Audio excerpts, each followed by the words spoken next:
Сейчас макияж доктор.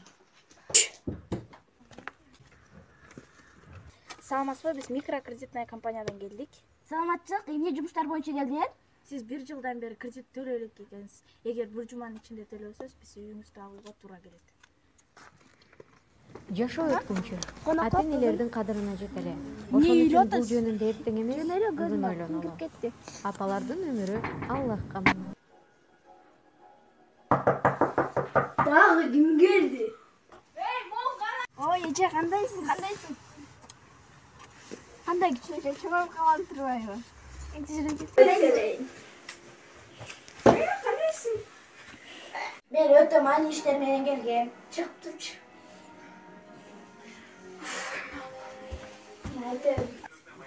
Инем мага чоң жардам керек болуп атат.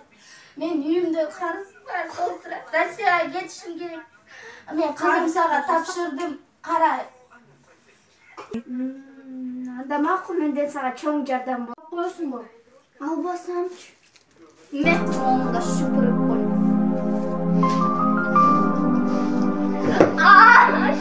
Ай, бутум.